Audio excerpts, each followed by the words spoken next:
नमस्कार, मी रेखा स्वागत करते माझ्या यूट्यूब चॅनलमध्ये. तर आज आम्ही निघालो गावाकडे. तशी आम्ही 2-3 दिवसापासून तयारी करून ठेवली होती, पण पावसामुळे सकाळी निघताच नाही आलं, कारण सकाळचा सारखा पाऊस चालू होता. तर आज थोडं वातावरण छान वाटत होतं, तर आज मग आम्ही निघालो. कारण सकाळी 6 वाजताच गाडी असते, मग गाडी वगैरे नसते सकाळची आणि नंतर मग चेंज करत जावं लागते. तर बाईचे पप्पा आमच्यासोबत येणार नव्हते, आम्ही दोघीच जाणार होतो. तर त्याच्यामुळं मग आम्हाला डायरेक्ट बस हवी होती आणि डायरेक्ट बस सकाळी 6 वाजताच राहते. तर मग सकाळी आम्ही 6 वाजताच निघालो आणि सकाळी 6 वाजतापासून सारखा 2 वाजेपर्यंत प्रवास. तर खूप थकल्यासारखं होते. तर कंटाळा तर येतोच, पण आता जावं तर लागतेच. तर आता आम्ही बसमध्ये आम्हाला बाईच्या पप्पांनी बसून दिलं आणि नंतर मग ते गेले तिकडं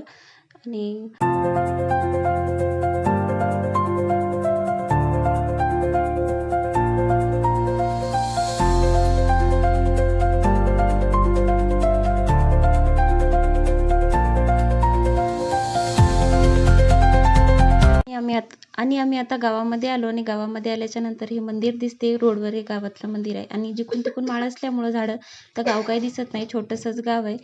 तर आधी काही व्हिडिओ वगैरे घेतला नाही. पुन्हा गावात आल्याच्यानंतर आणि घरी आल्याच्यानंतर बघा, लेकराला चालता येत नव्हतं गाडीत बसून.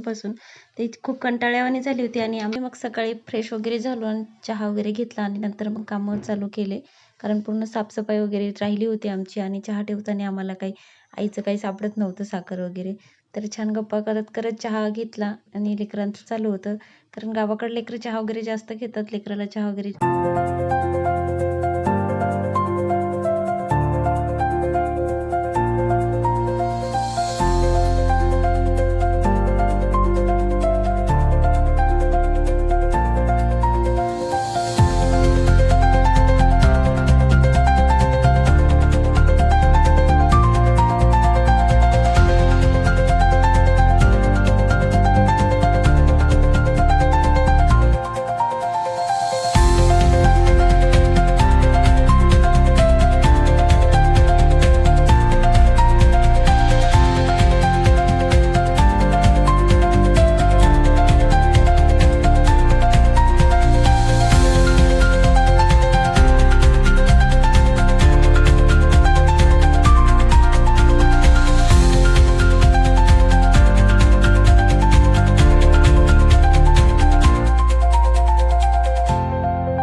गावाकडे सकाळी लवकर उठतात सर्व, त्याच्यामुळे चहा वगैरे सकाळी लवकर उठतो आणि सर्व उठले म्हणून आम्ही पण सकाळी लवकर उठलो. थकल्यासारखं झालं होतं, पण तरी सकाळी लवकर उठलो होतो आणि कामं वगैरे राहिले होते. आई रोज शेतात जायची, त्याच्यामुळं कामं वगैरे सर्व राहिले होते. तर आम्ही आता हे 2 दिवसात सर्व आटपायचं होतं.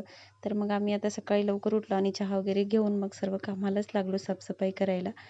आणि माझी जुनी मशीन होती, तशी ठेवूनच होती तशी. तर मी बाबाला बोलत मशीन साफ करत बसले होते. बाबाला म्हणत होती की मला मशीन आणायची. तेव्हा किती आनंद झाला होता, किती येत होता. आणि माझं लग्न झालं तसं ती ठेवूनच होती. म्हणजे तिला आता कपडे कोण शिवणार? आईला तर नाही जमत शिवायचं. आणि माझा भाऊ होता, जे आता लहान आहे, ज्याचं लग्न आहे, तो कधीमध्ये शिलाई मारायचा आणि ती तशीच ठेवून होती. पूर्ण खराब झाली होती. पूर्ण जाळं वगैरे लागलं होतं तिला ठेवून, तशीच पूर्ण खराब झाली होती. तर मी सर्व पुसून घेतलं तिला. तसं तर बाबा म्हणले की आता ती काहीच कामं नाही राहिली आणि म्हणजे काहीच नाही, पूर्ण पार्ट तिचे तुटून गेलेले आहेत. काही नटं वगैरे निघून गेलेत.